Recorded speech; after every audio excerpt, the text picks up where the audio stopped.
It's the CBC Morning Report for today, Tuesday, July 18th. I'm Tisha Hines. Good morning. In our top story, good news for Alzheimer's patients in Barbados and around the world. A new drug has been hailed as a breakthrough after it was found to slow the progression of Alzheimer's disease by 60% if started when patients are in the earliest stages of the brain-wasting disease.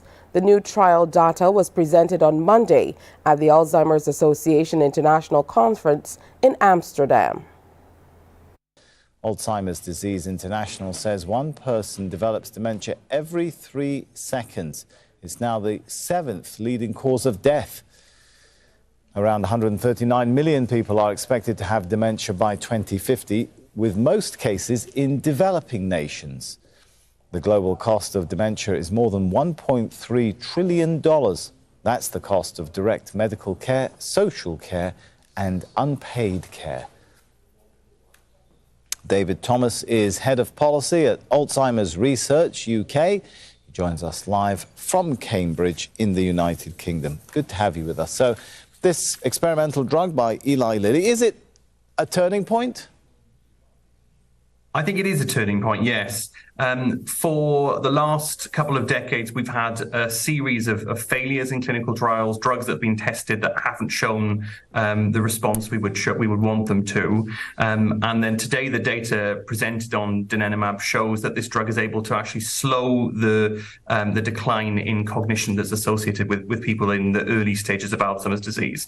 So that is a monumental piece of news. There's been another drug recently, lecanemab, which is manufactured by Eisai, that's also shown a similar result. So it means we really are at a turning point where we've gone from a point where it was unclear whether we'd ever be able to have medicines that could actually slow the progress of Alzheimer's disease to the point where we are moving into an era of new treatments, which is really exciting and important given the impact that dementia has globally. All right, I've read various percentages being bounced around. From what you understand, what percentage of the test population found it effective? So I think broadly the results are showing the percentage of decline is slowing the disease down by about 20 to 30%. And it's for people in the very early stages of Alzheimer's disease, what's also known as mild cognitive impairment. So what the benefit of this drug, and it's very similar result. If I could jump in there. So I understand it's 20 to 30% in terms of slowing the progression of disease. But in what percentage of people does it achieve 20 to 30%? To get an idea of how effective it is. Do you know what I mean? Yeah, so absolutely. So we're looking at people. So Alzheimer's disease makes up around 2/3 of the people living with dementia. But obviously, we're looking at people in the earlier stages and with mild cognitive impairment. So that is a smaller portion of people with Alzheimer's disease. So I think the issue that we have is that mild cognitive impairment is not often as diagnosed well because it's people with the very early symptoms, and people tend to be diagnosed, if at all, they receive a diagnosis of dementia later on. So it's a sizable portion, but I think the numbers will really vary as we improve diagnosis to enable access to these sorts of medicines. The government is moving ahead with completing the Sustainable Development Goals for Barbados by 2030 through strategic planning, decisive action and partnerships. Minister in the Prime Minister's office, Dr. Chantal Munro-Knight, made this clear while she presented Barbados' National Voluntary Report at the United Nations headquarters for a high-level SDG meeting. The private sector and civil society organizations are undertaking numerous projects and activities that contribute to the fulfillment of the SDGs. The intersectoral working group comprising of various government ministries, the business sector, unions and civil society builds on our social partnership and will continue the consultative process required for implementation of the SDGs. Now, one of the areas where the target achievement has been high is in the area of health, with over 55% being completed. Senator Dr. Munro-Knight says Barbados is the only Caribbean and Latin American country to have full universal access to public health care. 5 of the 9 targets assessed under SDG 3 have either been achieved or will be achieved by 2030. With additional reforms of our healthcare system underway, we are confident that we will fully meet the remaining targets.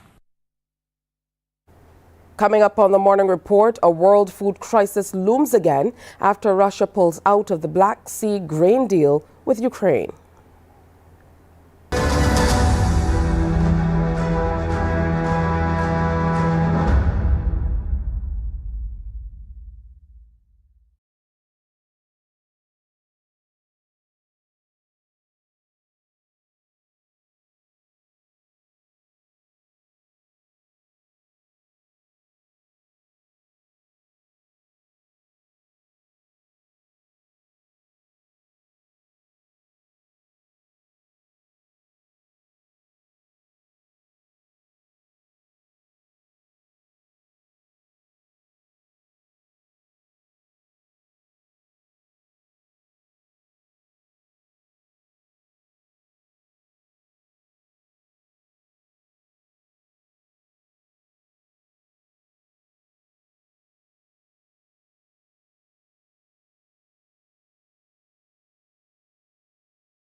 The Kremlin has declined to extend the Black Sea grain deal, stalling the export of Ukrainian grain to the rest of the world.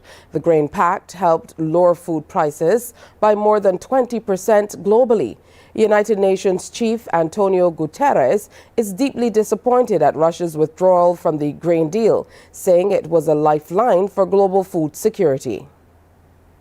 Russia signed 2 deals a year ago. One that allowed Ukraine to keep exporting grain safely.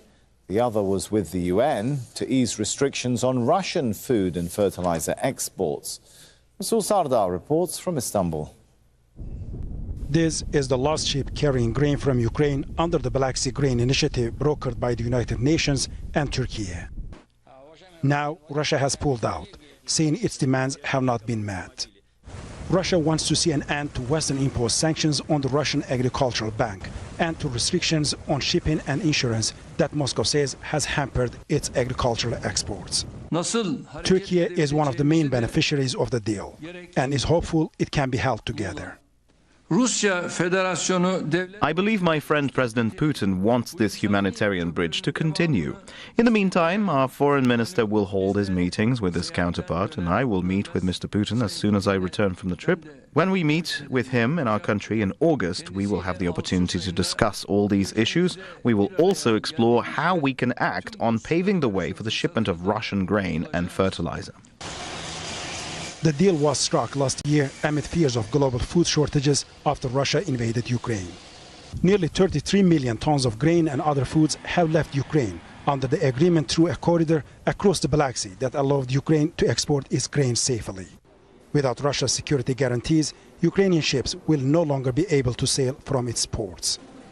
The European Union's High Representative has accused Russia of weaponizing hunger.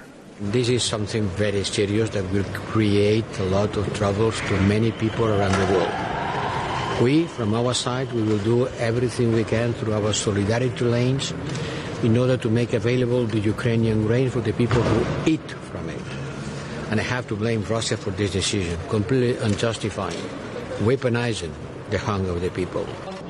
According to the UN, low-income countries received only 3% of the Ukrainian grain under the deal. But it says the agreement has benefited people worldwide by putting more food products onto the global market and reducing prices. Since July last year, nearly 33 million tons of grain and other foods have passed through the Black Sea. Nearly half of that has gone to high-income countries in the European Union. Turkey has received 10%, making it the third largest recipient. Now many here hope the good relations between Ankara and Moscow could still save the deal. St. Lucia's government's 2.5% health and security levy will come into effect on August 2nd, despite opposition calls for it to be scrapped. Prime Minister Philip J. Pierre and his cabinet colleagues say the measure is necessary and is designed to have minimal impact on the average consumer. DBS Television reports. One of the bills down for consideration at Tuesday's parliamentary proceedings was the Health and Citizen Security Levy, which will see a 2.5% increase on certain items, excluding food, health, some building materials, medication, and security equipment. The levy, which was supposed to come into effect at the start of July, got postponed to August. According to Prime Minister Honorable Philip J. Pierre, the rationale for the delay was to have adequate consultation with various sectors to ensure smooth rollout of the initiative. Any item that was on the exempt or zero-rated group, as far as VAT is concerned, there is no levy on it. Further, we've added more goods into the basket. And today you're going to hear some of the goods we've added. The levy is our contribution to health and security. We are moving back into universal health care. We need more resources for the police. We need more bodies in the police force. We are building basically 2 new stations. We are building a Hall of Justice. We need to fund it. We have to find ways and means of funding our development. The people who are speaking about it, none of them can give you one way, one idea as to how you raise revenue for health and security. Health Minister Moses Baptiste says he welcomes the new levy to alleviate some of the hardships currently experienced in the health sector, particularly regarding the prospects of universal health coverage. Well, today we go to Parliament to seek the approval of Parliament for the 2.5% levy for health and security. And in the budget, in the Prime Minister's budget statement, he did speak to progress in the implementation of universal health coverage. And we said before that we are implementing universal health coverage in a phased way. We know that the complete implementation of the full implementation of universal health coverage requires sustainable financing of universal health coverage. And we are now speaking to both local and World Bank and other consultants, whether it's the Pan American Health Organization and others who are assisting us, the World Bank and so on, to finalize a financing model for universal health coverage moving forward. Commerce Minister Emma Hippolyte reassured the public that the zero-rated VAT items will not attract this new levy, and an expanded list will see the marginalized or society seemingly unaffected.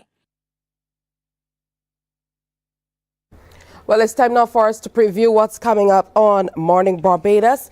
The winner of Junior Kadooment is going to be here with us. We're also going to have the Monarchs in studio with us sharing this morning, the Junior Soca Monarch as well as the Junior Calypso Monarch. Plus, we're talking about strengthening Caribbean health security. What does that mean? You have to tune in to find out. And we play a little game of The Eyes Have It. That's all coming up on today's edition of Morning Barbados at 6:30. But next, we have more news, sports, and weather. Stay with us.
Barbados is more than 90% in line with its sustainable development goals despite the setbacks associated with COVID-19. The island recently provided this update during a presentation of its voluntary national review at the United Nations High-Level Political Forum on Sustainable Development. Minister in the Prime Minister's office, Senator Dr. Chantal Munro-Knight, told the meeting at the UN headquarters the island continues to make strides in achieving the Sustainable Development Goals, and government is committed to accelerating progress and ensuring all Barbadians have lives of dignity, equity, and opportunity. This year's theme is accelerating the recovery from coronavirus disease and the full implementation of the 2030 Agenda for Sustainable Development at all levels. She says Barbados had made satisfactory progress. Currently, 92% of our national policies are aligned with the SDGs. We have identified 95 of the UN's 169 targets as being the most significant to our current socio-economic and environmental contexts. Of those 95, 44.7% have been met or will be met by 2030, while the remaining targets show fair progress. We are acutely aware that our achievement of the 2030 Agenda will depend on our ability to build resilience and inclusive growth. Like many other countries, the COVID-19 pandemic, the ongoing war in the Ukraine, and the effects of the climate crisis delayed our progress towards the achievement of Agenda 2030. Minister Dr. Monroe Knight says it's about the social, economic, and environmental progress of Barbados. We are proud of our efforts, and we look towards 2030 with optimism, strategic perseverance, and an unwavering determination that all Barbadians must have lives of dignity, equity, and opportunity. The government of Barbados will do all in its power to create a sustainable future for generations to come. Barbados' quest for sustainable development continues. By month-end, Barbadian youth and others will have a government-sponsored hotline where they could call and speak to qualified personnel about any of their challenges they're facing. It's an initiative of the Ministry of Youth, and Minister Charles Griffith says it's one of his team's key intervention strategies. Mental health is a major challenge in the ranks of our young people. And if you believe that our young people are walking through fire, then there's a need for government to put a firewall in place. And that hotline is one such initiative that is geared towards putting a firewall in place. Some young people just need a sounding board, an opportunity to be heard, to share some of the concerns that they have. And we are putting trained persons at the end of the hotline. If we need to refer, we will refer. We are in the final stages of developing MOUs with different agencies. And like I said, it is expected that by the end of the month, we will have a national hotline that is geared towards our young people. The youth minister has also weighed in on videos being shared on social media of young people misbehaving or crashing through various events. Government is doing everything possible to curtail that type of behavior. Now, there are several programs through my ministry, through Minister Lane's ministry, that is seeking to curb that type of behavior within the ranks of our young people. We are providing opportunities for training. In all of the training program embedded are what we call life skills, where we have persons delivering anger management, conflict resolution.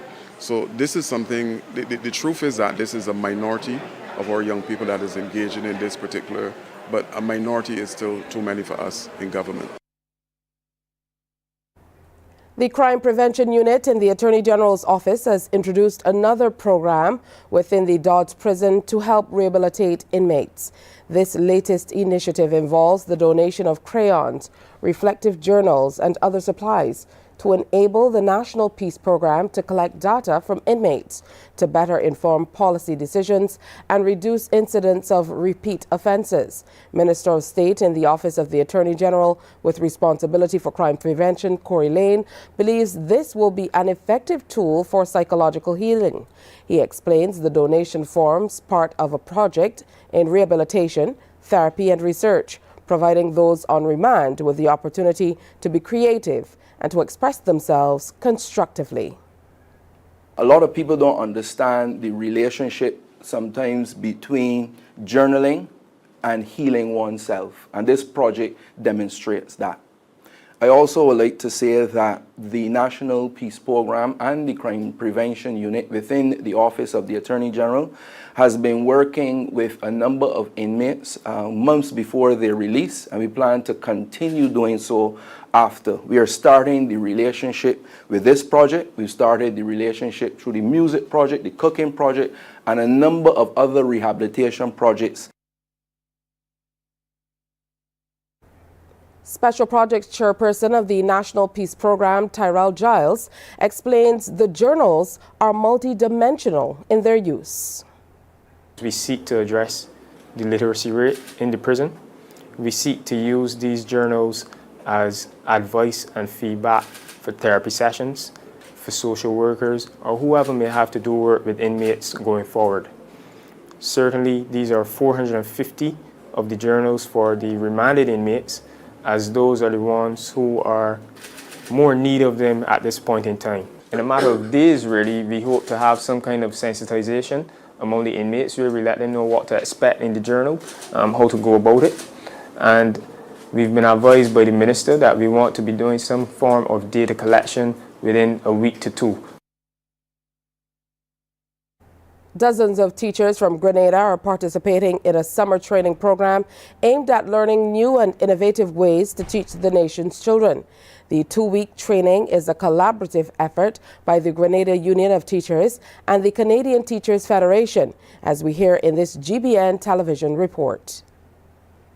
The program, which officially started on Monday morning at the T.A. Marisha Community College, is expected to enhance the teaching skills of the 100 teachers participating. The summer program is facilitated by the Canadian Teachers Federation in collaboration with the Grenada Union of Teachers and the Caribbean Union of Teachers.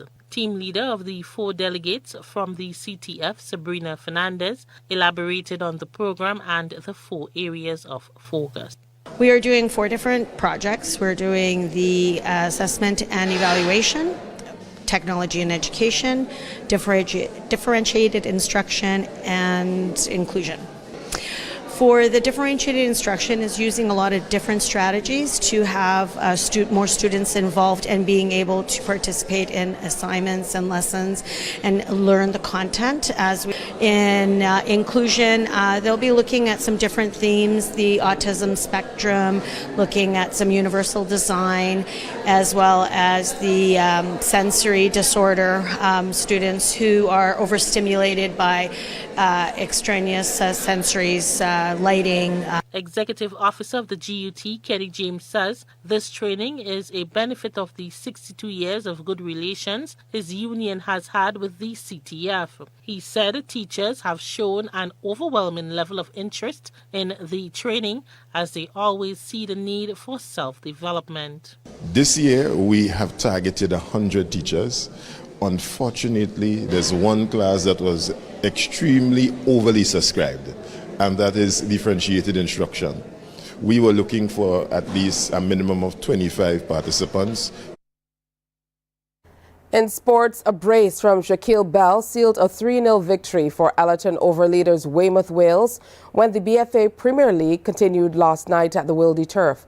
The result means Allerton, who had 2 players sent off, jump ahead of Britain's Hill into second place on 33 points, while Wales remain on top with 40 points. In the other matches last evening, Notre Dame defeated Silver Sands 3-1, while Wotton got over UWI Blackbirds 3-2. CBC's Damien Best has more. Sunday night at the Turf to remember, triple header Notre Dame in yellow versus Silver Sands. 37th minute, cross is met by Tyrese Connell, who gets a body behind it. 1-0 Dames at halftime. Second half, now 53rd minute, free kick. The control from Winston Maynard was exemplary, and the finish thunderous. Dames go 2-0 up. Late in this one, Carl Joseph followed up an initial shot attempt with a more subtle finish. 3-0 then in the 87th minute. Silver Sands managed to score consolation in time added on after this lunging challenge in the box. Referee points to the spot. The Raingale 4 steps up and converts, but it's another L for the Christchurch lads as Dames win 3-1 over Silver Sands. Well, that's today's morning report. Let's take a look at the weather before we go, though. The barometric pressure stands at 1015 millibars. It's 25.1 degrees Celsius outside. The relative humidity, 91%, and the winds are blowing out of the east at 19 kilometers per hour. Present weather, cloudy with light rain and slight haze. So be careful as you move around. Sea conditions for today in Barbados. Smooth to moderate in open water with swells peaking at 1.5 meters and increasing. Take a look at how the tides roll in today. And the general forecast for Barbados, mostly cloudy with breaks of sunshine and a few brief scattered light to moderate showers, periods of rain and very slight chance of isolated thunderstorms. We've seen that rain already today, so be careful as you move out, because into the evening it will be mostly cloudy with clear breaks with the occasional brief scattered light to moderate showers. Our next newscast is Newsday at 12 noon on TV8, followed by The World at 1 on our radio network of stations. Morning Barbados is next. Wake up, wake up, wake up, wake up. Barbados, get up. Good morning. Good morning, Barbados. Good morning. Good morning to you. Good morning. Morning, morning, morning. Good morning to you. Good morning. Morning, Barbados. Good morning. Good morning to you.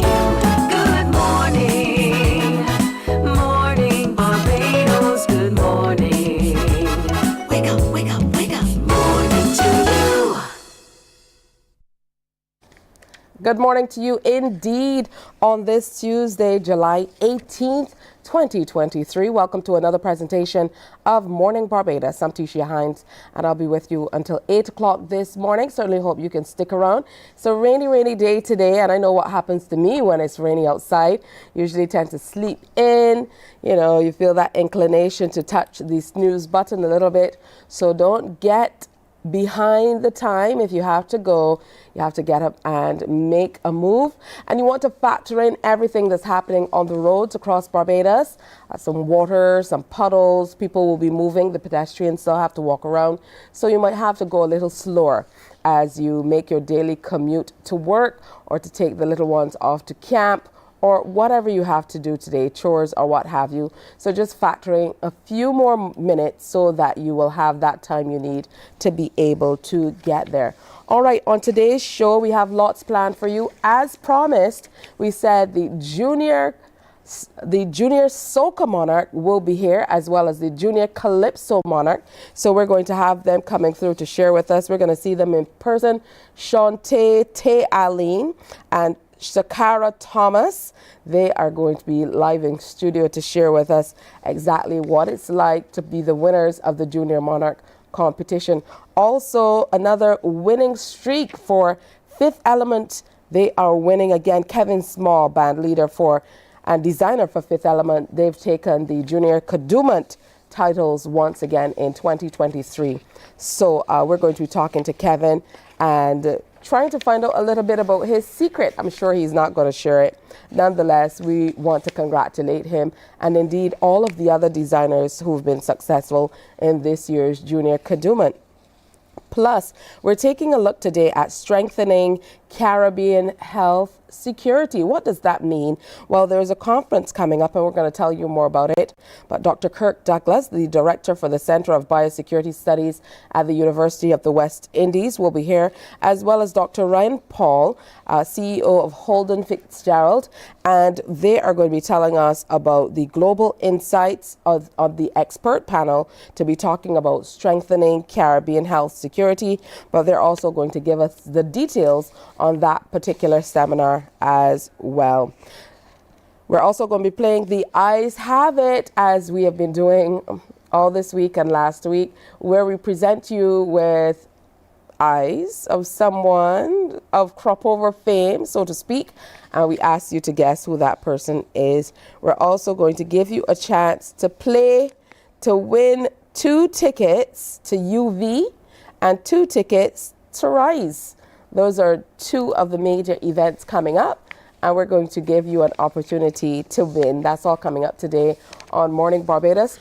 So if you're interested in going to RISE or UV, you definitely should stick around. Of course, we're going to start today because it's Tuesday by telling you all about what His Excellency David Commichong, Barbados Ambassador to CARICOM, what he has been up to. And he's brought along a few friends who he's going to share with, and they are here with us. So let me say a special good morning and welcome. I have to say a very special good morning to you, Ambassador. First of all, good to have you with us. And we also have Head of Programs, African Union's Economic, Social and Cultural Council, Kairitwi Osei. Did I get that right? Almost? Almost, yes, thank you. well, I'm working on it. And Sister Zakaya Uzoma Wadada. Did I get that right, or am I close? Zakia. All right, well, welcome, and I'm sure you're going to tell us the correct pronunciations, but I know there is a major forum that's coming up of much significance to people of African descent that you are here to talk to us more about. So I'll give way to you, Ambassador. Yes, thank you, Tisha. You actually did very well trying to pronounce those names. You came very close. But yes, we are here. Brother Osai is on the African continent. Sister Zakia is in Trinidad and Tobago, and I'm here in Barbados. And we're here to talk about the upcoming Global Africa People-to-People Forum. It is happening on Friday. It's a virtual forum, and Zakia will explain how persons can view it. There's the poster advertising it. It's going to be on the Zoom platform. And it's going to start 10 o'clock Barbados time, Eastern Caribbean time on Friday. And what it is really a global African conversation. It's where we bring together high-level governmental people from the continent of Africa and from the diaspora, particularly from the Caribbean region of the diaspora. And they talk to each other. And we also bring together young activists, young scholars who will react to what the high-level governmental people say, but who will also have expressed their own opinions. And these young people will be equally drawn from the continent of Africa and from the diaspora. And this year, the theme of the forum is propelling major Pan-African breakthroughs in 2023. And the whole idea, we have selected five topics, and these topics, 4 of them constitute very positive Pan-Africanist developments pertaining to the African Export-Import Bank and its relationship with the Caribbean, the major breakthroughs in reparations, the first Africa CARICOM Heads of Government Summit that was held in 2021, the newly established United Nations Permanent Forum for People of African Descent. These are 4 very positive developments that we are going to be discussing. And also one that is not so much positive, but is a challenge that the entire African world has to respond to and solve, and that is the issue of Haiti. So that gives you it in a nutshell, and this forum is a collaboration between the African Union's ECOSOC, Economic, Social and Cultural Council, hence the presence of Mr. Osai, a collaboration with the Caribbean Pan-African Network, of which I am the chairperson, and also the Emancipation Support Committee of Trinidad and Tobago, of which Sister Zakia is the executive director. Back to you, Tisha. All right. Well, I think you were deferring to Sister Zakia when you were speaking before to kind of qualify what precisely how she will be engaged with this particular forum.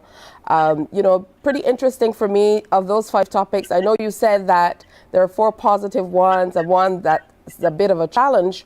For me, from where I sit, I think it is positive that we find it necessary to put Haiti on this agenda as well. So for me, that adds to the positives that are a part of this forum. Sister Zakia, over to you. Hello, good morning, Barbados. It's Good a morning. pleasure to be with you. Good morning, Nana. How are you? And good morning, Good David. morning. Yes, it is a pleasure to be here this morning and to let you know that we, as the Emancipation Support Committee, continue to be very proud to include this event, the Global People to People Pan Africa Global People to People Africa Forum. Sorry, I'm saying it wrong. The Global Africa People to People Forum as part of our annual Pan African Festival TT commemorating emancipation in Trinidad and Tobago. So they, as David had said, the forum is going to be presented via the Zoom platform, and the flyer does have the link for the platform, which can be copied and put into one's browser, and that they will then get into the meeting.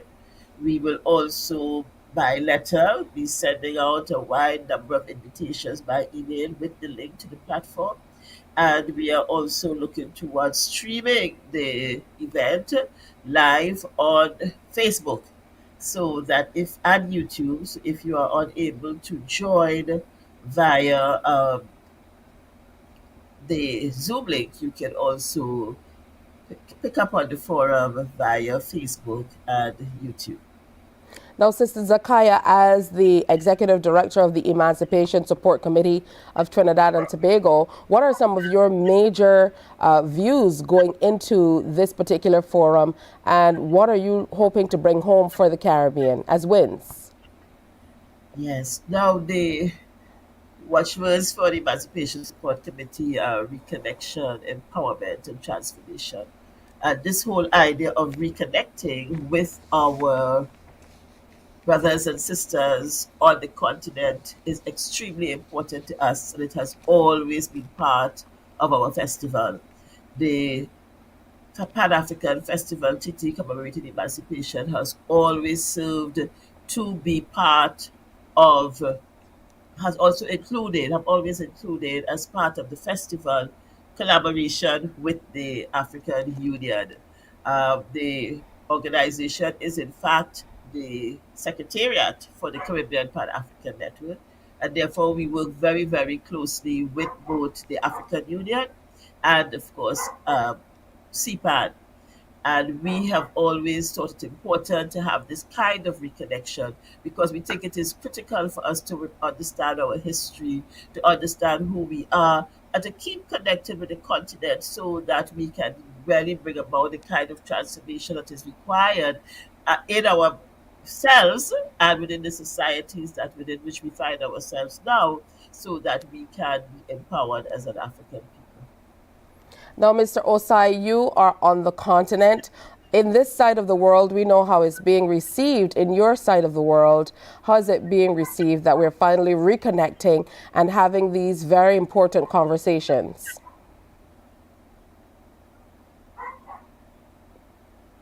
To join you today.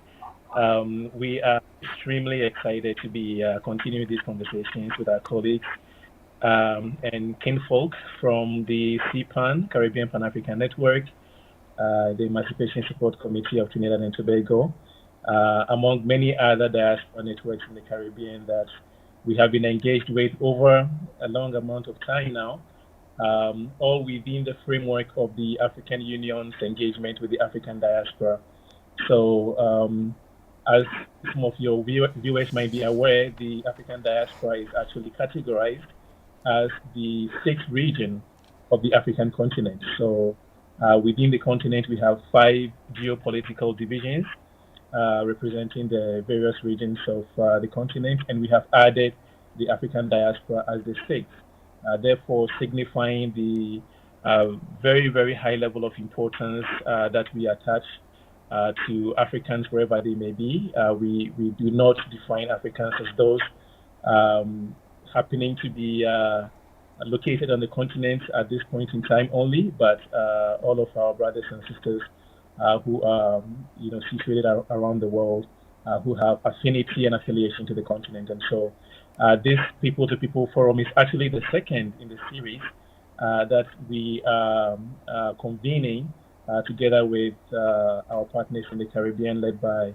Ambassador Commission Sister Zikia, really, as they have said, to advance a dialogue between our respective peoples. We know that within the geopolitics of today, there are a number of issues that unify Africa and the Caribbean, and within the African Union, we have set up a special institution called the Economic, Social and Cultural Council, ECOSOC, to be responsible for mobilizing and activating the voices and perspectives of civil society, both on the continent and in the Caribbean, in order to support our member states and our national and continental leadership in advancing the cause of African people wherever they are around the world, both on the continent and in the Caribbean. And this P2P forum is a key part of that. Now, as we aspire to reach new heights in terms of the level of discourse and level of sophistication that we move forward with the various platforms, what are some of the things that we can expect, Ambassador Commistrong, in terms of the relations, the discussions? I know you outlined the various topics, but as a Caribbean people, and certainly from the Pan-African community here in the Caribbean, what are some of the major areas that you are going to be trying to hone in on?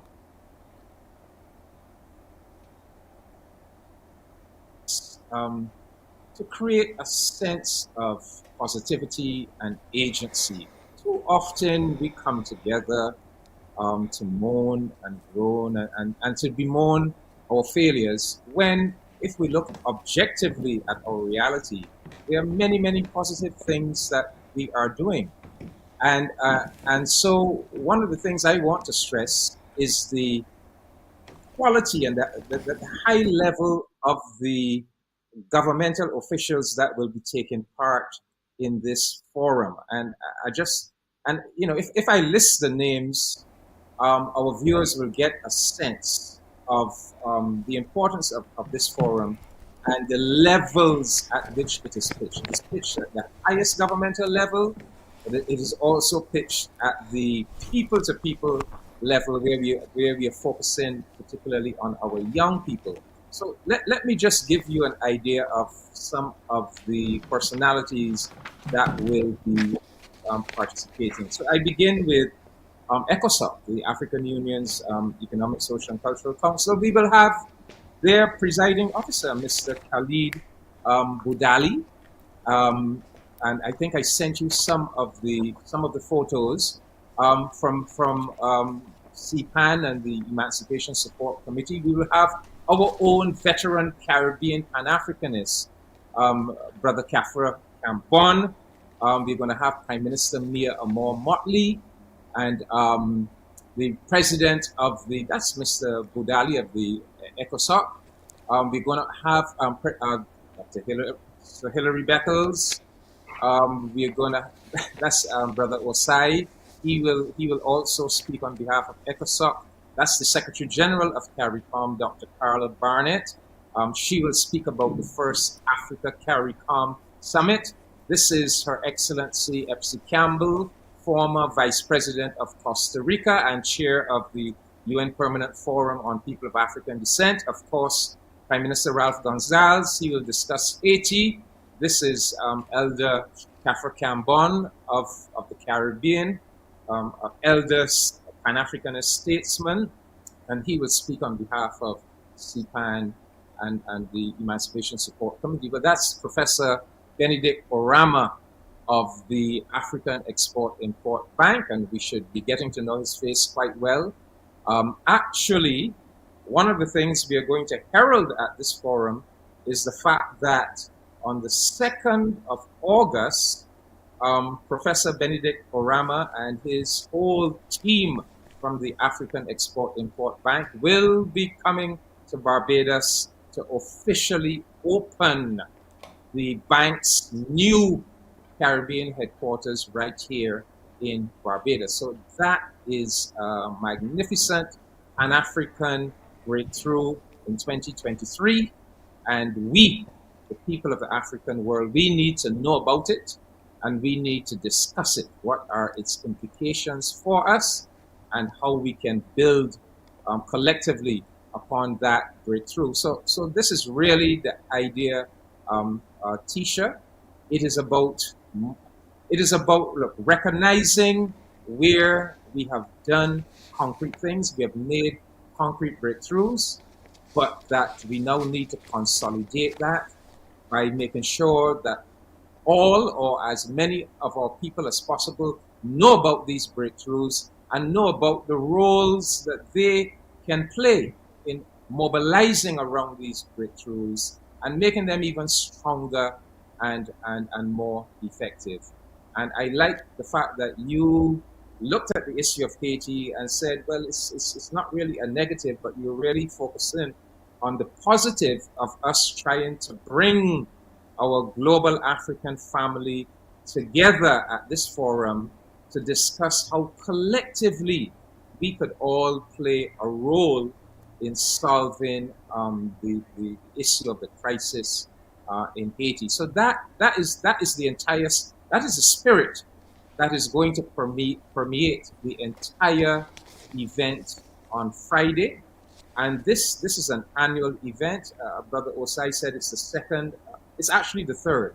We actually started in 2021. So this is the third edition.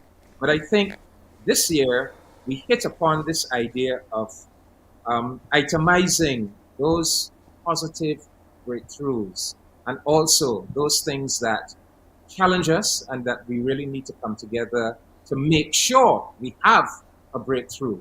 And I think going forward, we're probably going to stick to that format every year, bringing to the attention of African people globally the major breakthroughs and the major challenges that we need to mobilize around. All right, I want to thank you all so much for sharing with us. The time goes by so quickly. We definitely need our own forum to be able to discuss all the matters that we should be able to work through in anticipation of everything that will happen on this Friday forum. Thank you again. Thank you, Tisha. And final word to our audience, log in on Friday from 10 a.m. It is going to be exhilarating and extremely meaningful. All right. Thank you so much, Ambassador. Thank you, Sister Zakaya and Mr. Osai, for sharing with us this morning. We're going to take a break and come on back on Morning Barbados. Do stay with us. Morning, morning, morning. Good morning. Good morning to you.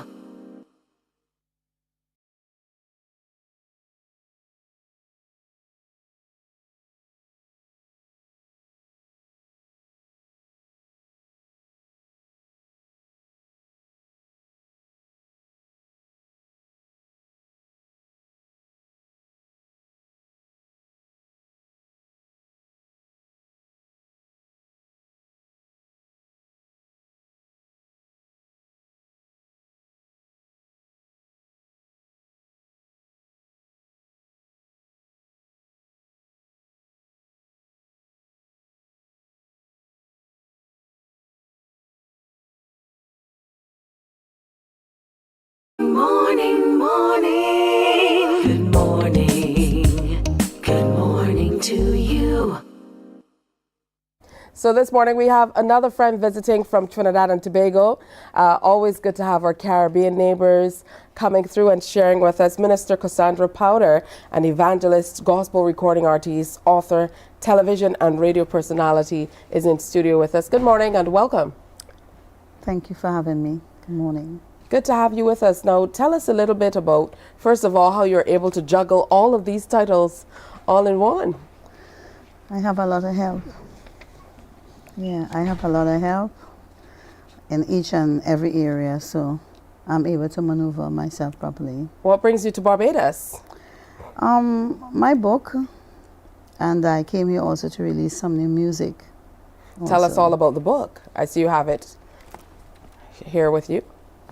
Okay, Barbados, good morning. You can look this way, and if you bring it this way, we'll see it. There we go. Right. Barbados, good morning. I'm here to present this book to the whole of Barbados. The name of my book is I Survived. Right? And it's quite an informative and exciting and very raw and transparent piece of literature. Okay, so is it biographical in nature? Yes, it is. Talk to me about some of the things that dictated what's within the pages of your book. All right, the book is 7 chapters long, and it speaks of parenting, speaks of relationships, understanding red flags. It speaks of the resilience of the human mind, right? It speaks of one finally understanding one's worth and being able to differentiate, you know, what is good and what is bad, what is right and what is wrong in terms of one's values. And it speaks of triumph, right? A person, after a while, after going through, being able to view a situation and say, you know, I deserve better in and through Christ Jesus. You know, I deserve better. And stepping out into the light and, you know, and seeing all the beautiful things that you just spoke about. Most of them came about when I realized that I am worth more. Yes. Talk to us about where we can find this book, how we can get our hands on it. Is it only available in hard copy? Can we get it online as well? Yes, it's available on Amazon, also on soft copy. And this book is available at Things Gospel, right? Mr. Adrian Agard and his wife's store. What are some of the things that you're going to be doing while you're here in Barbados to ensure that we can engage with you, find out a little bit more about the book, maybe find out a little bit more about you and how your life as a minister and a personality and all of these other things and areas, which you get a lot of help with, tie into what we see within the pages of the book? Well, unfortunately, I'm leaving to go back today. But God's willing, I should be back. But pertaining to the book, what I can tell you is that once you start to read this book, you won't be able to put it down until it is finished. It is that engaging, point number 1. It is so raw that I had to call my 3 children. I have 3 children, 2 boys and a girl. I had to call them, for them to sit down and tell me, listen, I'm about to release this book. And I want you to please understand I needed to pen this information. You know, having traveled a lot and meeting so many myriads of situations concerning women, you realize that as a Caribbean people, we cloak things a lot. We give a little piece of the puzzle, and unfortunately, we are products of our environment. So if we do not engage the next generation with this information, as raw as it is in this book, I'm afraid it will continue to repeat itself. So concerning the book, it's a must-have. It's a must-have, and I also encourage people, you know, to get this book onto your teenagers. What has it done for you to be able to share this information that you're terming as raw onto the pages of this book? I went through a serious metamorphosis where God had to bring me to the point where there was no more shame, because the shame was so much. I was on stage as a gospel artist. I ministered for Barbados Gospel Fest a couple of times, and nobody knew that I was on the stage and going through what I was going through. I reached the point of suicide, and I remember the day that, you know, I got a jerk from God, but I had to go through a metamorphosis in order to come clean, because people in my island in particular viewed me as the lady that have all the mouth, you understand, the lady that is bold and daring. So when this book came out, I had people calling me and crying and saying, you know, we now understand why you sing with such power, with such conviction, because the only, as they call it, balance that I had, the only thing that I had to hold on to as I went through this experience over 20 years is God. That's the only thing that anchored me. So, as I said, I had to go through a serious metamorphosis in order to survive this. It was really bad. Now, I know you mentioned that you would love for parents to get this book for their children and things like that. What do you hope comes of people reading this book? Revolution of the mind. In terms of young people in particular, I can tell you from my personal experience, I told God, I felt the urging that God wanted me. And I made a bargain with God, and I told God exactly the kind of man I wanted. And God gave him to me. I did not ask for a husband, which is a nurturer, a provider, and a protector. So I got a really good-looking man. I saw all the red flags, but like a traffic light, you're in a hurry, and you press gas, and you speed, and I went right through.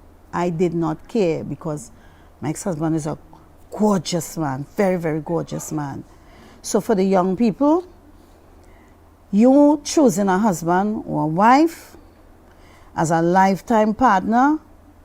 When you marry a man, you marry a woman, you marry their family. You marry their issues, financial, emotional, physical, everything you marry. Is not just a ring going on that day and everybody celebrating. It's the aftermath of it. And that day was great. But the aftermath of it, I lived in poverty for many years, not being able to afford the basic amenities. And that happened because I saw the red flags and I still choose to go full speed ahead. So this book speaks to young people. Love isn't enough. Saying I love you, and a man saying I love you, a woman saying I love you, is just not enough. Do your background searches. You understand? There's something inside of you that speaks to you to tell you that this man is not right, this woman is not right. Go to God, search yourself and listen to the voice and listen to the neighbors. Sometimes, Mom, you have to go to the neighborhood and find out about this man.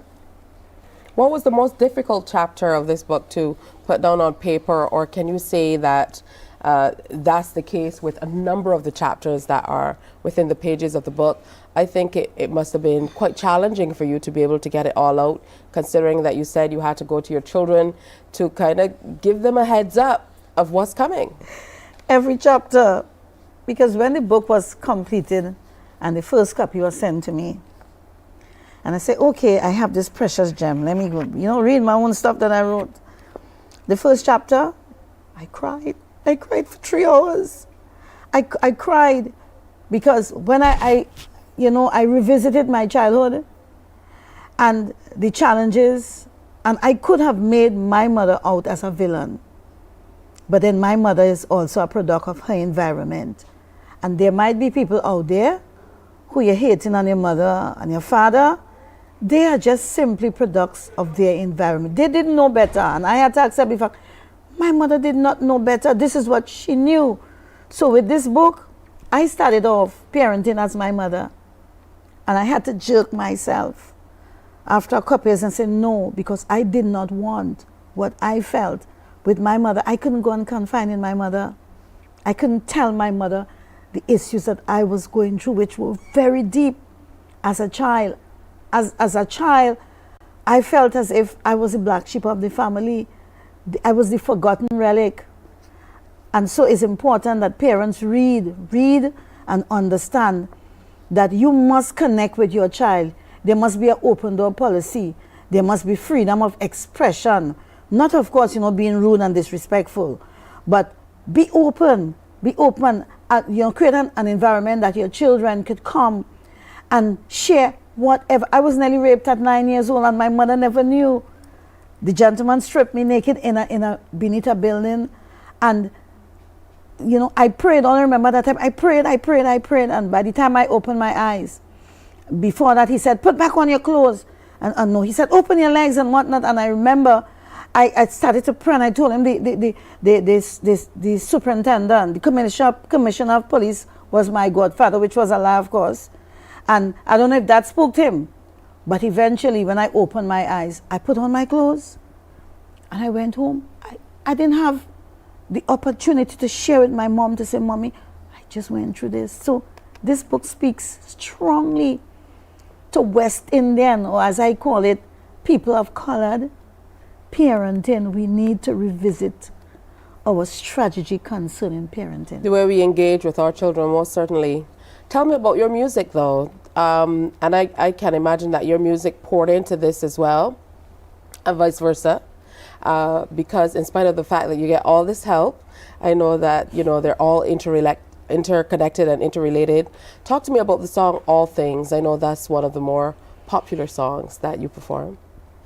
All Things depicts a continuous work that God is doing in my life. Every level that we go to in life, there are challenges, right? You finish, say, as back in the day it was GCE, now it's CXE. You finish your CXE and you say, wow, oh gosh, I can breathe now, but then you have to deal with the degree, and that's a whole ball game by itself. So because of the fact that every challenge, every day brings a new situation, a new challenge, right? As you go older, you know, you have a whole different set of challenges to deal with, whether it be outside or your body feels a particular way. It's a battle of the mind.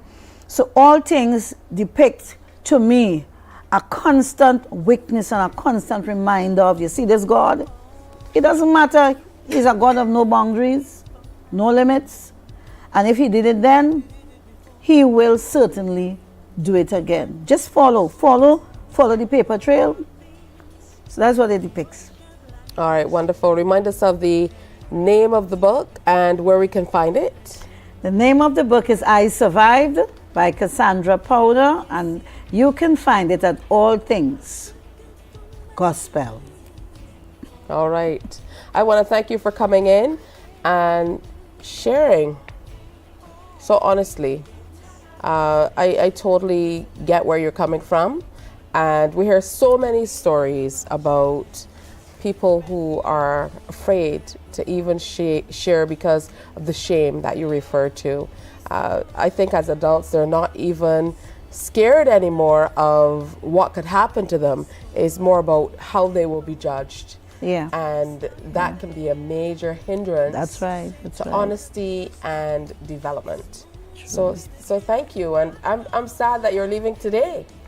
I'll be back. I should be back in October. Well, good. We'll see you in October. Definitely. So make a date and make sure you come back to Mornin Barbados. I will. So thanks again for having me, right? Absolutely. Okay, bye-bye. Travel safely. Thank you. All right, we're going to take a break and come on back. I told you the winners of this weekend's competitions, they're here. Stay with us. Morning, morning, morning. Good morning. Good morning to you.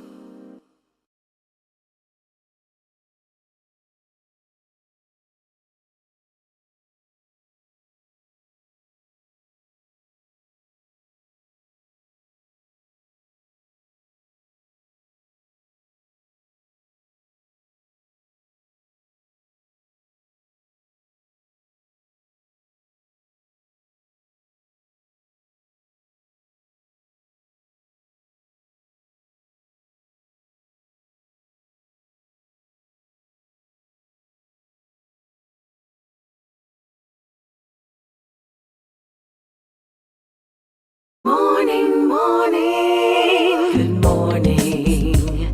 Good morning to you.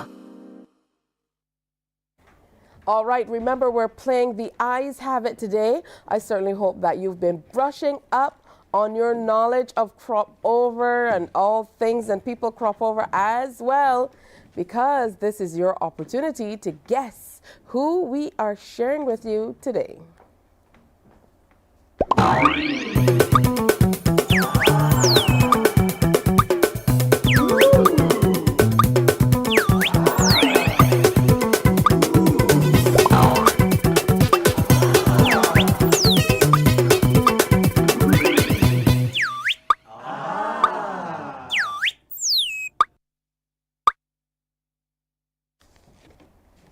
All right, I have the first clue for you, in today's presentation of The Eyes Have It. And I think this clue is so easy. First of all, she's been singing since she was 3 years old, but professionally, she's been in the business from about 19 years old.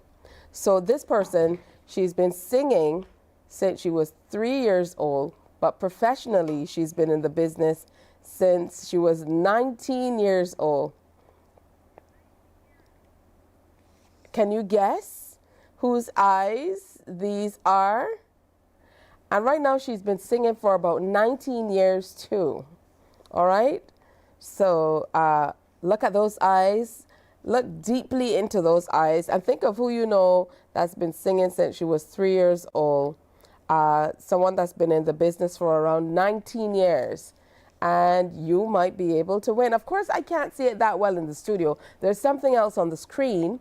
You know, if that was out of the way, then I'd be able to see it much better in terms of who it might be so that I can guess. But I think they're doing that on purpose because they don't want me to be able to guess. Anyways, we are going to continue to take your calls and so on a little bit later. So get close to your telephone lines, 228-5562 and 228-5563. I'll tell you exactly when you can call with your answer. The Eyes Have It.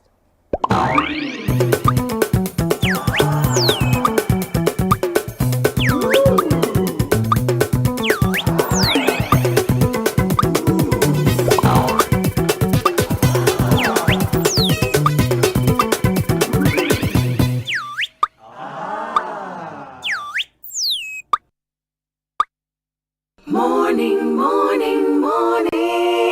Good morning. Good morning to you. 12 minutes after 7 o'clock on this rainy Tuesday. But it's holiday, it's the summer holiday. And if I was going to school, I would be really excited. But I've been out of school for quite some time. I know some people who might be happy that it's summer holiday.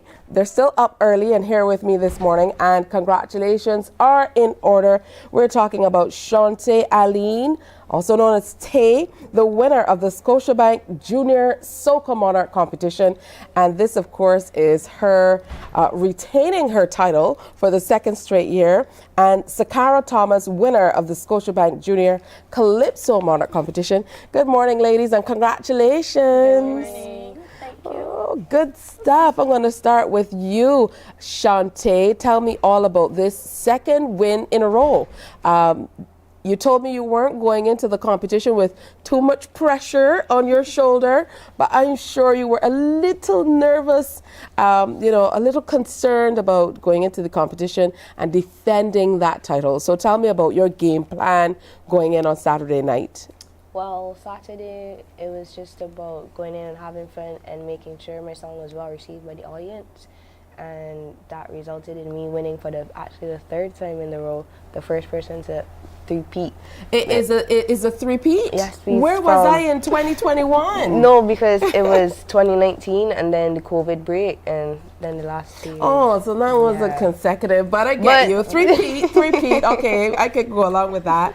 Yeah, how did you feel when your name was called on that fateful night, Saturday night, that you had come out on top? I was pretty happy. I didn't really have much words. I wasn't really very expressive after it, but my face, there was lots of shock and it was just a lot to take in at the moment, but it was really fun and it was really good to see the crowd and people enjoying the song and stuff. For a preparation like that, for a presentation like that, there must have been a lot of preparation. I know you have a lot of people who work with you behind the scenes as well. So talk to me about what getting ready for Cropover was like, because since you were part of Beige to the World, I know at the finals you came second, and at the finals you were seen by the Red Boys and they immediately worked with you. So you've been working with them as well on your music. So what's it been like juggling school? I know you're over at Combermere, and that will bring a big smile. Every time I say Combermere, she's grinning. Preparing for Cropover and all that's to come during the season. Well, it starts with being able to have energy, so that's like physical training. So I currently now have a personal trainer, and it starts with having a good mentality, healthy affirmations, positive words upon yourself. And it also starts with, as you said, getting a good team, because once you have a good team and a good support system, you immediately feel more confident and more ready for the task at hand. So, yeah. All right, good stuff. She's an expert now. Sakara, congratulations. Thank you so much. All right, so you were first out in terms of performing. Yes. And you did not look like you were bothered at all. You were unbothered. You were just down the road with this presentation. Talk to us first of all about the song itself, because I thought the presentation you did at the beginning greatly added to the presentation itself. It was funny, it was impactful, everything. Talk to us about the song. Well, first of all, the name of my song is called Alexa. And it basically means how the young people today are so dependent on the devices, technology in the whole. They don't do no fun activities no more. They don't spend time with each other. Everything is basically on the phone, on the devices. And I actually said in my song in the first verse that it made me feel so alone, how everybody were ignoring me. So yeah, it's just basically how people in the whole are so dependent on these gadgets. These devices. Did performing this song make you think about how you yourself engage with others and how you use your devices? Yeah. Because I know we're all guilty. Well, obviously I still use mine as well, but not for the same reasons in the song that I were against, not for the same reasons I use mine for.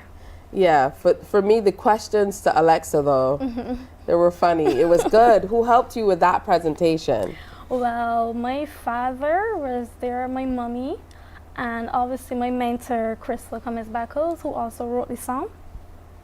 I also had little input on it as well. That is excellent. Talk to me about, the support from at home, because I see Daddy at everything. And I know Daddy has a background in performance as well. So big shout out to Dad. Good morning.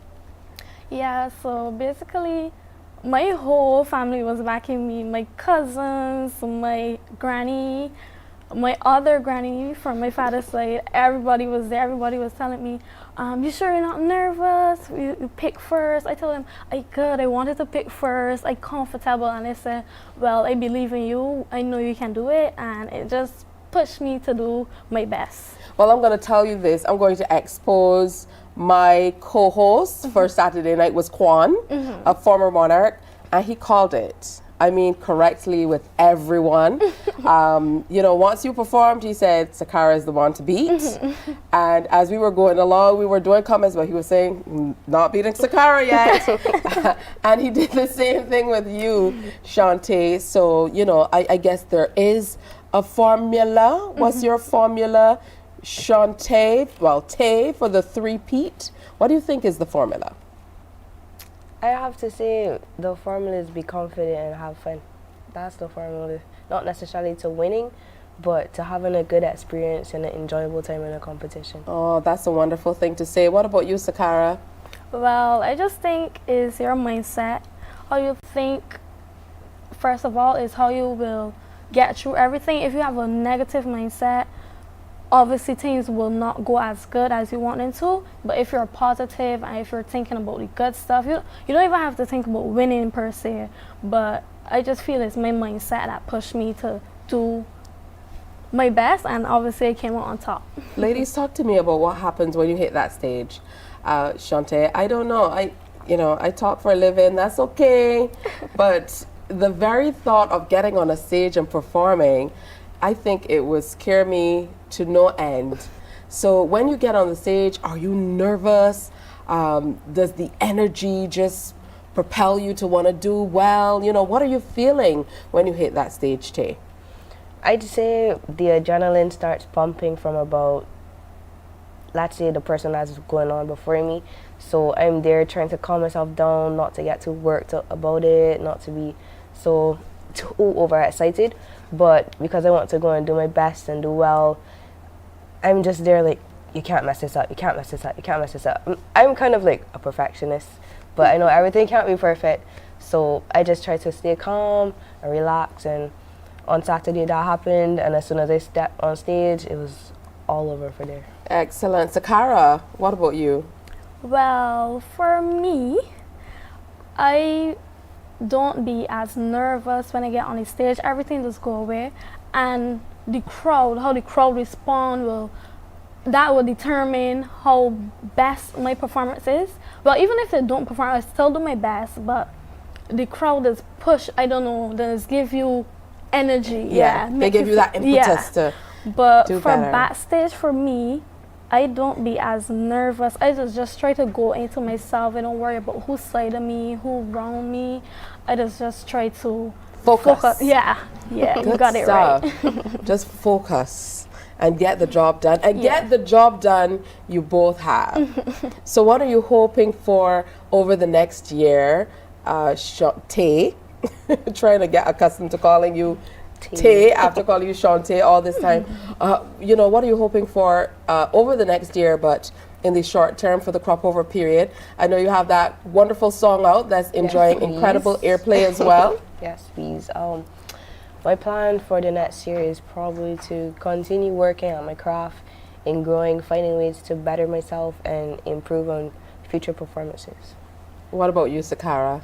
Well, basically same as her, just continue practicing, continue working on my voice, make sure that I stay with the craft and just make sure it's a better me next year. Oh, I love that. Make sure it's a better me next year. So it's all about development and as you said, Tay, you know, just working on doing that big four and doing the double, yes? So these are the ladies to beat. Now, what made you choose soca this time around, Tay? Because I remember Stop the Violence. That was more along the lines of calypso, and now you're more on the soca tip. So talk to me about the difference. I'd say the transformation came from, as you said, Beat to the World and Mikey Holzmeyer, Red Boys. They kind of not necessarily forced me into it because it was by choice, because soca along with calypso is our thing, but I wanted to try something different, especially after the Alison Hines medley. It was speed, it was tempo, it was vibes, it was energy, and I was like, I want to try it, I want to give it a try. She was hooked. And you, Sakara? Well, from my first time performing at the age of 12, when I first chose the calypso category, I said, well, I like it. I like how this whole thing went. So I thought myself, well, why not give it another try? And I came back this year, and it worked out well for me. Oh, that's excellent. It truly did. I'm very happy for both of you. Thank you. And, you know, I'm going to give you an opportunity to say thank you to whomever you want to say thank you to. I know sometimes without a list, you miss people. But, you know, starting with you, Tay, you know, I know you work with quite a few people, and you have that family support as well. Yes, Mummy is always around. She still is.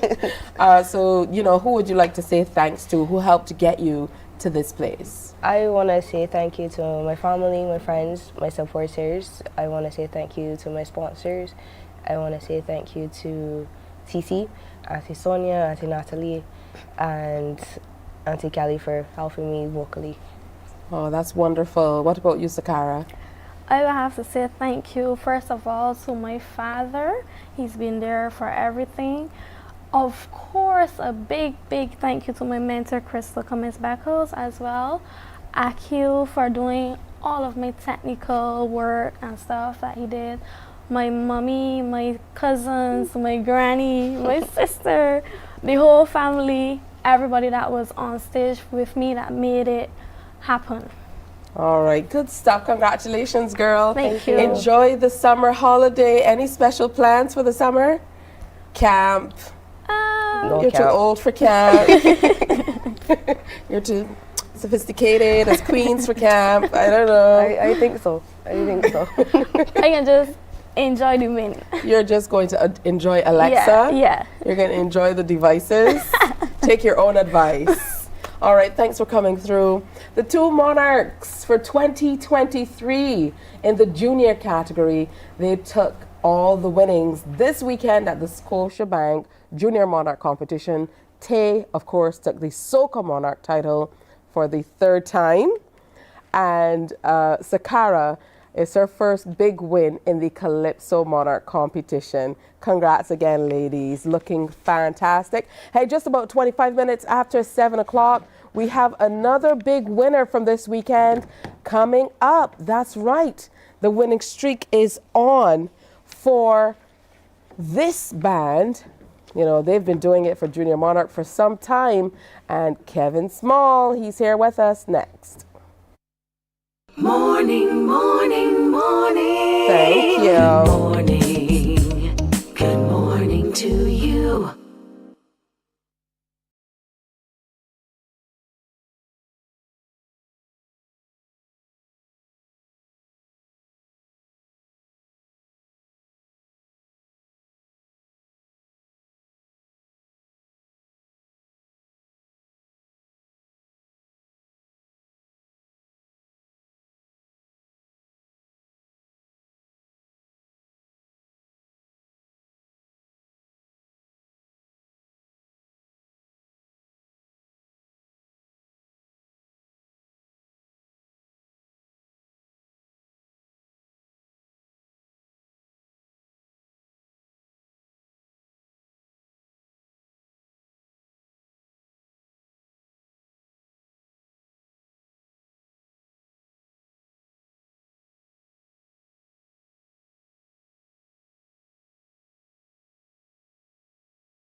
Morning, morning, morning. Good morning.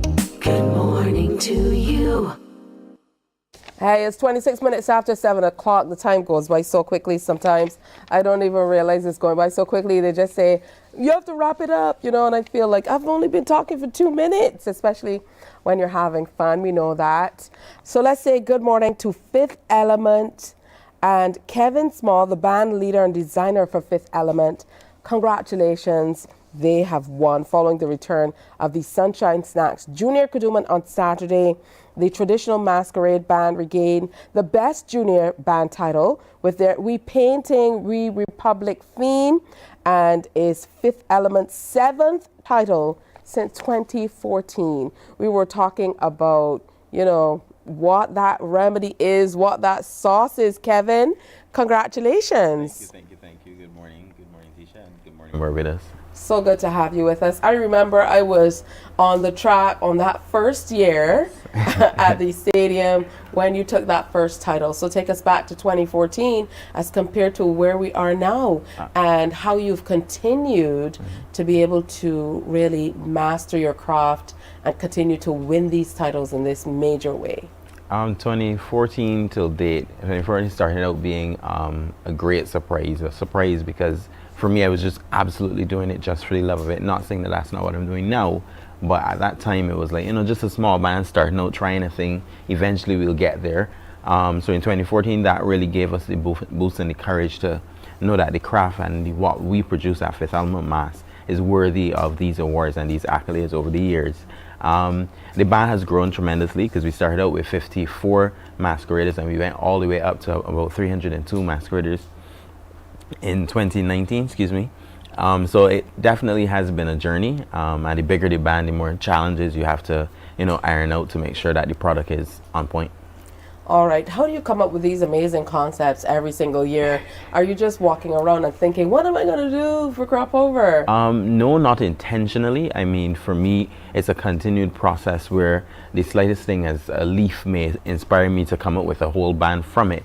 So it's just a means of waiting, and when the time is right, you'll know. And more often than not, before I hit the stage on Junior Kadooman Day, I have the following year's theme in mind. What's in this sauce, Kevin? This is the winning sauce, so what's in there?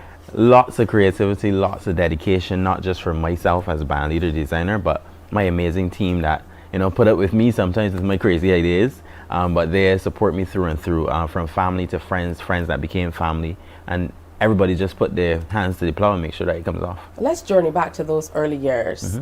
What initially piqued your interest in band designing? Because when we saw you, you were competing with so many big names, and we said, who is this young guy, you know, putting together a band? And I think that's what initially piqued our interest in you. For me, it started back when I was about the age of 15, and I was just gone back to my old primary school, Lawrence C. Memorial Primary, and just to lend a hand as a art student, and I just got hooked. I literally just got hooked. From then till now, no summer has been just mine. I've always worked with a band one way or the other, juniors predominantly, but then I moved into the Grand Kadooment arena as well, which really heightened my love for the art form. So talk to me about that move. Well, that move for me, I was a little hesitant because Grand Kadooment is a whole nother ball game for the most part. But it is something that with a supportive team as I have, you know, I sought to step into it a couple of years after doing a little more in Junior Kadooment and strengthening the product on that end. Let's talk about We Republic.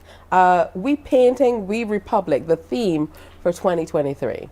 This theme actually was hanging around for a bit, but for me it's always about the right time. Is there something that I need to address, or can I, you know, have a little more fun with it? So a couple of years back I came up with this painting idea, and then you know, after our country would have gone into becoming a republic year before, I saw, you know, this might be the best time and paint the country with some love, and, you know, try to really bring back that spirit in a different way than people might be accustomed to. What are some of these crazy ideas that you talked about that your team has to put up with? What are some of these over-the-top ideas that you come with and you're thinking, I don't know if this is going to work? Crazy ideas where sometimes I have to dye an entire bolt of fabric to try to get it right. But with dyeing this entire bolt of fabric, I need every single skirt to look the same way. So things like that where I'm obviously up for extended periods trying to get it right. You may have some designs that may consist of 500 circles and that only covers 5 costumes. So it's just a matter of really using all these small elements and hoping that the team, which they usually do, buy into it and try to be able to help execute it the best they can. Let's talk timelines, because if we're making 500 circles for 2 skirts, this is going to take a time. Well, our timeline, we usually would start, well, the initial preparations, which would be the creative administrative part of it, that for me starts when I go on vacation, probably in like September. So between September, October, I would do a bit of milling around. Templates may start a little later, but then full-on production probably will start in the new year. Listen, I cannot believe, I'm reading here that it says we're returning to Junior Kadooment after 4 years, but somehow it doesn't feel like it was such a long break. Yeah, it doesn't feel that way, and for me, that's how I felt on Saturday when I arrived. Just the energy from the kids and the excitement really brought me back to, you know, where we ended. We just start back and kept going. Yeah, what was happening in those years that you weren't able to express yourself in this way? Trying to stay creatively focused. I honestly would have toyed with quite a number of different projects throughout the time. I would have also done some large puppets for the Republic Day. I did a costume last year for Grand Kadooment to start the parade. So a number of things kept me busy. I also looked for other techniques that I could also try to master in this downtime, so that when it's time to step back onto the road, you have a couple more tricks under your belt. All right, so you won the Robert Weeks Award for Best Junior Kadooment Festival Designer. That must be an amazing feeling. Yes, it is. It is an award that this is now my 4th time winning. Last year I would have won it for Grand Kadooment, and then the years prior it was a couple, both juniors and grand, you had to participate in order to win it. So this is my 4th title, and it feels just as amazing as it did in the beginning. That's excellent. Kevin, is this what you do on a full-time basis? Are you only getting ready for Kadooment year-round? No. I would imagine that No. that would be the life, because I would want to join your team. I wish it could be as easy as that. And I think I would really be able to take this to a whole new level. But no, I am a full-time designer, so I'm also a fashion designer. My own label, Nevic Designs, with a Y. So for me, it's constant creativity. So even when I am working in February on something, the mind may be processing something that needs to happen for Cropover, because anybody knowing me, once Cropover starts, everything else stops. All right, so what would be your preference if you could choose juniors, now that you've entered into mass with the older people, you know, can you choose between the two? I can't, but if I had to, I would choose juniors. For me, there is a whole different level of creativity that you can really jump into and really be creative on all different levels. And I love children being my canvas. All right, that's excellent. Can you deal with the parents? Is the next question. I'm being neat because I mean, if I'm doing something with a daughter, I'm all over it. You have to find a way to deal with your parents. But I have some amazing parents in the FE Mass family. So for them, I thank you for their support and thank you for bringing your kids out last Saturday, and we had an amazing time. Looking back at young Kevin, not saying you're not young now, but looking back at young Kevin, all bright-eyed and bushy-tailed and wanting to get into designing, any reservations that you would have had back then, I want you to reflect on them and speak now to any young designers out there who might be apprehensive about following their dreams. I'd say it's a young Kevin and any other young designer out there that want to step into whether this design field or any other, give it a try. You wouldn't know unless you try. It's a case where you just need to align yourself with the right support system. Find those people that would give you the pat on your back when you need it. Because realistically, when you do these things and as an artist, sometimes we get lost when there isn't that support, when there isn't that level of encouragement. It's absolutely true. Now, Kevin, would you say you have a good eye, not only for design and fashion, but a good eye for spotting eyes? Say do. yes. Yes. So you're going to have to play the eyes habit with us. That's all coming up. I'm going to let Kevin stick around and we're going to play the eyes habit and see if Kevin can guess who this is. I won't give him the clue first. I'll give it after. Stay with us.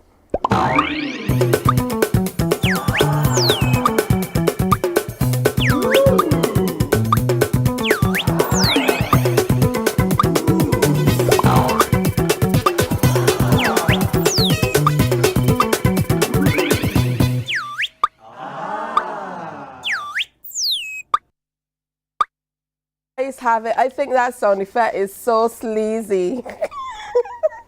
Anyways, the audio behind it is sleazy. That's my favorite word. Okay, so Kevin, he says he has a good eye. Whose eyes are these? Can you tell? Can you guess? Whose eyes are these? Now, I gave the clue, and the crew said I gave the clue incorrectly. So let me read the clue correctly. She has been singing since she was 3 years old, but professionally, she's been in the business for about 19 years. So she has been singing since she was 3 years old, but professionally, she's been in the business for 19 years. Here is your clue number 2. She sang alongside Machel Montano, performing a song called Haunted. Okay, he got me on that one. Kevin. So are we winning Kevin on something? Is Kevin losing something here? I might be onto something, people.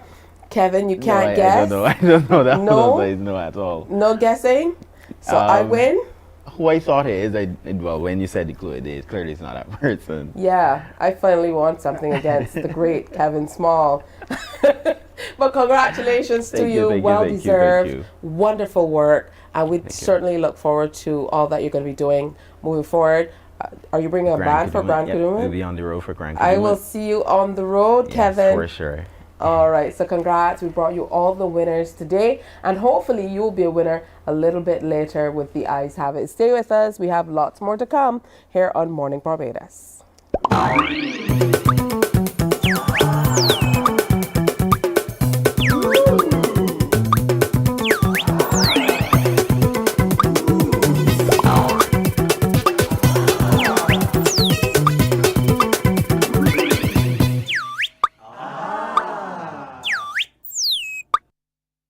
Morning, morning, morning, morning, morning. Good morning. Good morning to you.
morning, morning, morning. Good morning.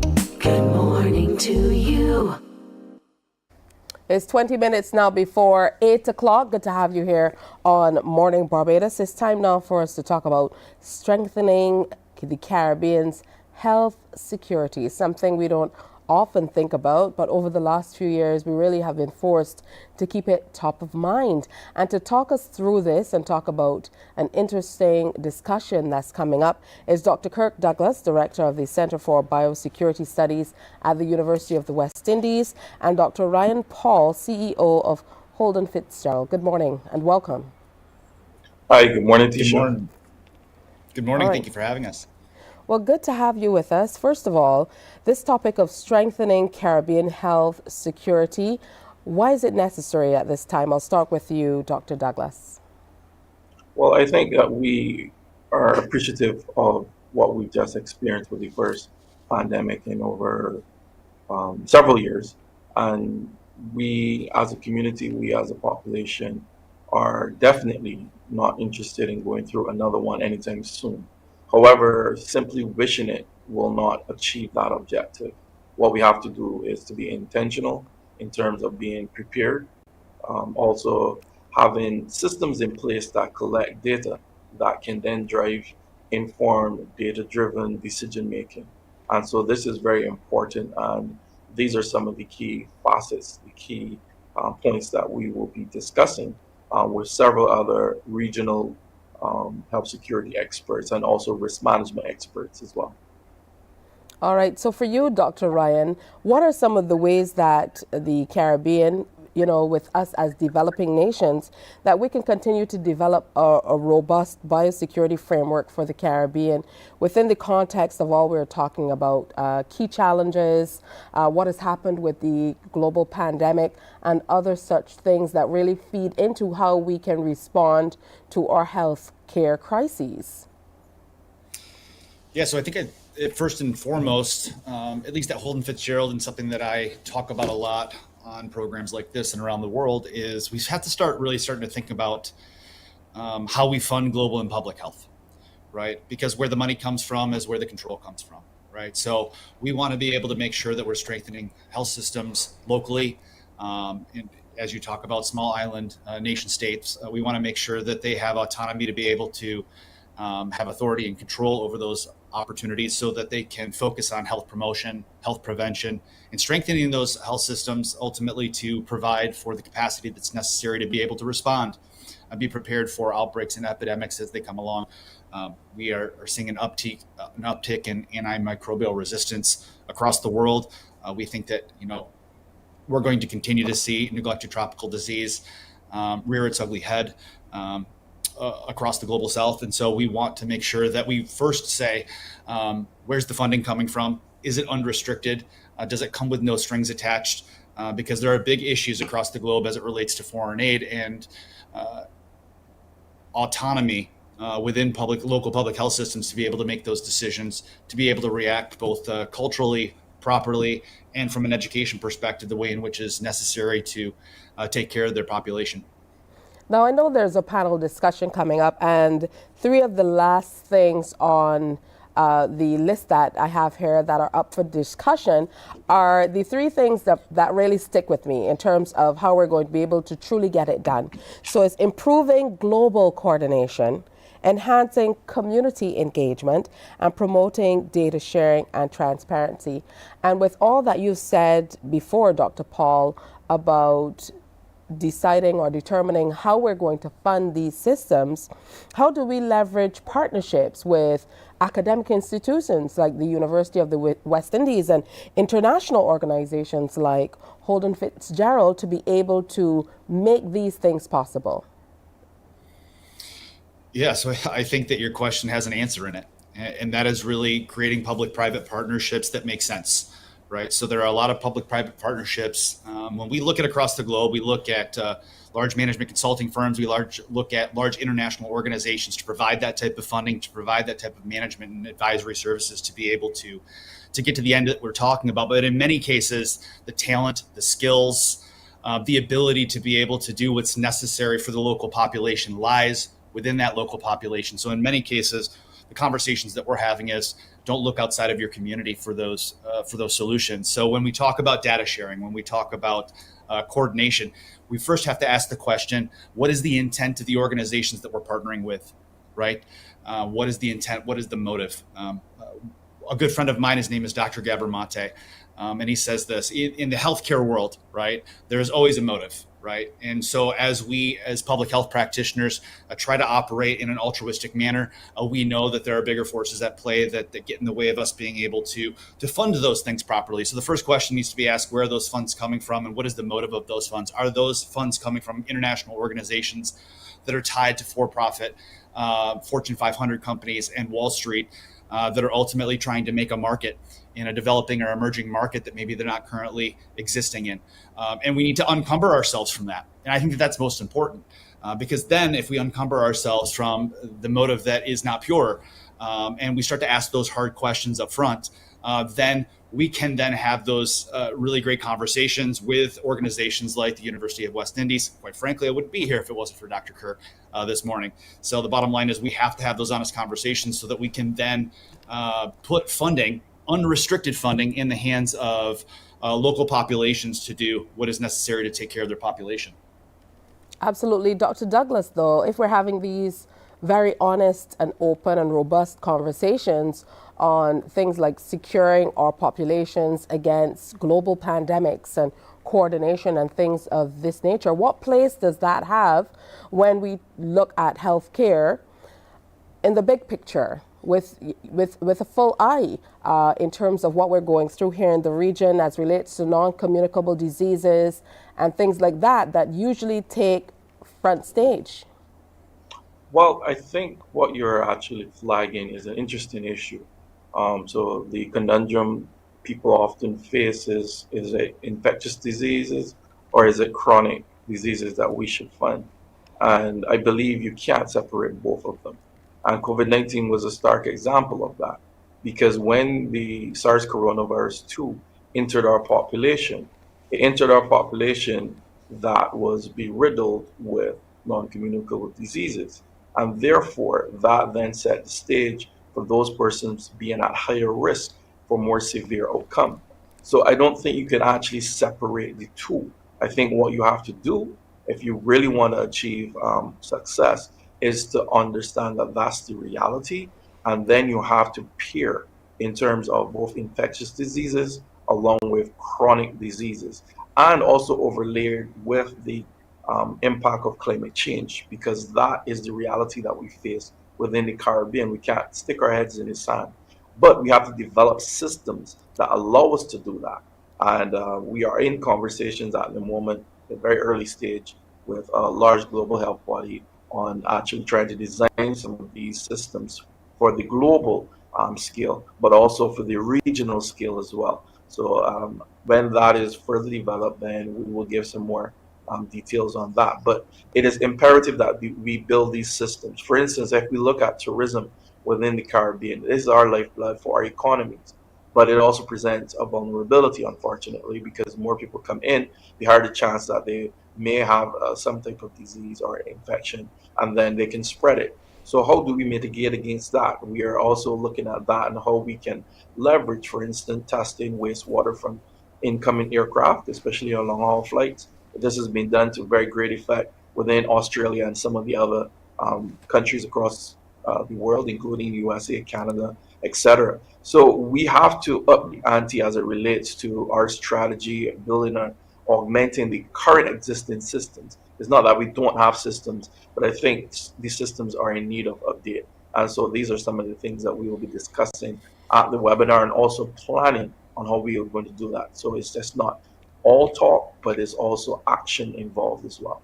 Yeah, I think those are definitely some of the major lessons learned post-epidemic, that you definitely can't separate the two because of how we saw people who were suffering through non-communicable disease just generally being far more infected and affected than people who were not. So with these lessons learned, and I hear you, Dr. Paul, talking about the importance of funding, what are some of the priority areas for investment and resource allocation to ensure that there is sustainable and long-term improvements to the Caribbean health security that we're working toward?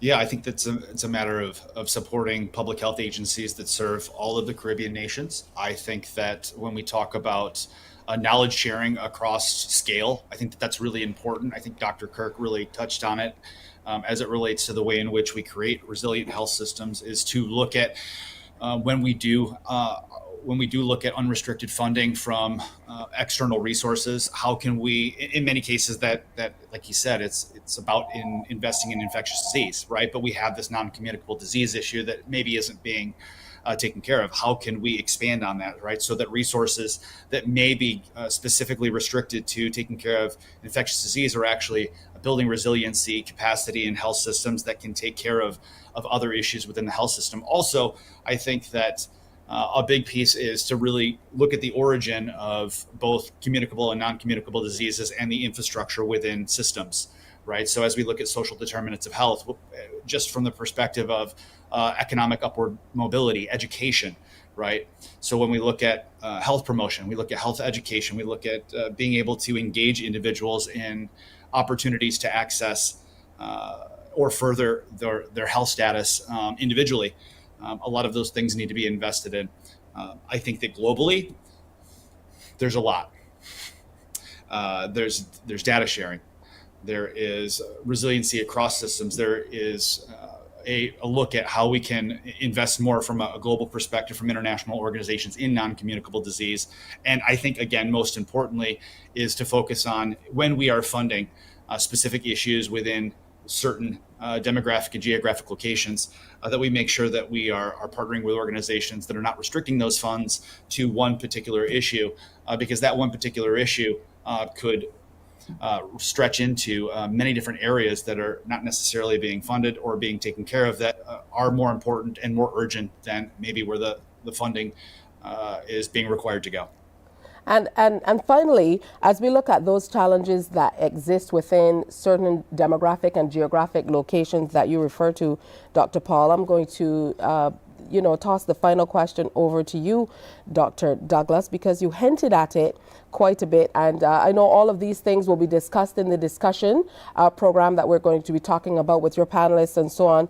But, how can we as a region certainly work together to address the unique challenges posed by things like vector-borne diseases and climate change impacts and so on that are very specific to, specific geographical areas, like right here in the Caribbean? Yeah, I think, thanks for asking, Atisha. I think what you flagged is looking at sustainable development. That is where I think the answer lies. How are we developing, but how are we going to develop it? Develop in a sustainable way. Now, at the University of West Indies, we have a project ongoing. It's called the Bio Trash to Cash model, and it's a sustainability model. Where do vector-borne diseases usually thrive? They usually thrive in overgrown and really polluted areas where you have a lot of solid waste within the environment. But how do we tackle that waste? So we have to work all the way back, because we can't treat to the symptom unless we understand fully what the root cause is. And the root cause is really embedded in the way how our economies are structured. They're driven by trade and tourism. These are, as we would say in biosecurity, two of the four major T's. So if you can somehow rectify that waste problem, that goes a long way in terms of that waste blocking drainage, for instance, causing flooding, leading to more amenable environments for mosquitoes to proliferate and breed, and also to spread disease. So we have to look at it in a multi-risk kind of way, because that's the reality that we live in. We would love to segment in clean and clear disciplines, but the reality is that we live a life that is very integrated, and so our solutions have to be very targeted. All right, so the true discussion takes place, strengthening Caribbean health security, a call for robust outbreak and epidemic preparedness, and it happens today, 5 o'clock. So get on board and make sure you're part of the discussion. Panelists, Dr. Lisa Indar, Ornella Marie Cyrus, Kirk Douglas, Ken Hackshaw, Luis de Jesus, the third Vega, Dr. Ryan Paul, Enoch Kimmel, and it's going to be a very interesting discussion. We just wanted to share some of the areas with you, and I most certainly have a few questions, so I will make sure that I tune in as well. Thank you, gentlemen. Thank you as well. Thank you so much. We're going to take a break and come on back on Morning Barbados as we prepare to wrap for today, Tuesday. Stay with us. Morning, morning, morning. Good morning. Good morning to you.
Morning, morning, morning. Good morning.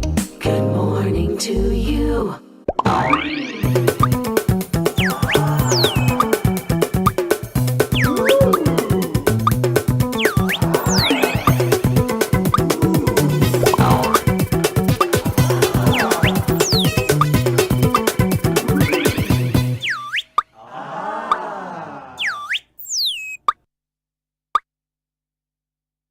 So when I give this final clue, I think you're going to know exactly who we're talking about. Clue number 3, she is the mother of 2 young boys. Can you guess who this is? Whose eyes are these? Call me up, 228-5562 or 228-5563. Let's jump to the phone line. Good morning. Hi, good morning. Hi, where are you calling me from? I'm calling from Christchurch. Okay, and who is this? This is Tennyson. All right. Whose eyes are these? I'm guessing it's Nikita's. It is Nikita. So what gave it away for you? I know her for a little bit now, so yeah. All right, good stuff. Thank you for playing. As we say in Barbados, don't get in the wet. Okay. Okay, you too. Have a good day. All right, good stuff. We're going to take another break and come back and wrap today's presentation. Stay with us.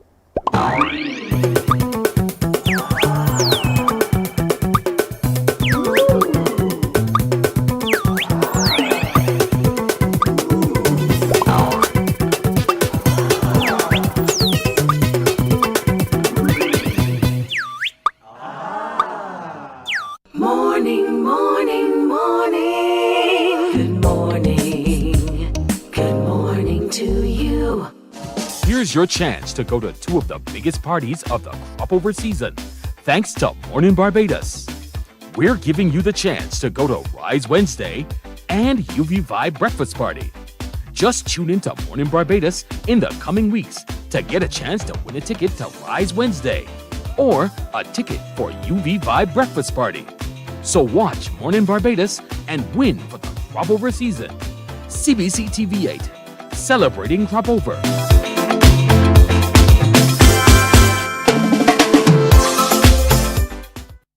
All right, so here's your chance to win. Now, you have to email your answers to us, okay? So for UV, where is the event being held? Where is the event being held? And the Rise question, name 4 of the DJs playing at the event. So again, UV, where is that event being held? And for Rise, name 4 of the DJs playing at that event. Email your answers to morningbarbados@cbc.bb. We will announce the winners on July 28th. Again, you can win tickets to Rise and UV just by giving those answers. Questions quickly. UV question, where's the event being held? Rise, name 4 of the DJs playing at the event. It's that simple, and you could win. So get emailing today. The NCSA's Don't Meth It Up poster and writing contest. It's been a very interesting one. And we'd like to congratulate those of you who want to enter. Create an image showing why people should not use meth. Posters should be 11 by 17 and landscape format, and must work original work. No photography, including your name, email and address, telephone number, and send it in. Remember, it's no photography. And for the writing part of it, entries must be 400 words. Entries are judged on creativity, originality, relevance to the theme. Again, include your details, name, address, telephone number, and the deadline is now extended to July 20th. That's just 2 days, so you can still get in with a chance. Remember, you're emailing ncsa.pr@barbados.gov.bb. Go check them out online or call them on 535-6272 or 535-6277. Hey, that's it from us for today. I want you, as you go through your day, to remember to wear a smile and check in on your neighbors and friends and family. Do have a good one. On behalf of the entire crew, have a great day. We'll see you, God willing, tomorrow. Bye-bye. Wake up, wake up, wake up, wake up. Barbados, get up. Good morning.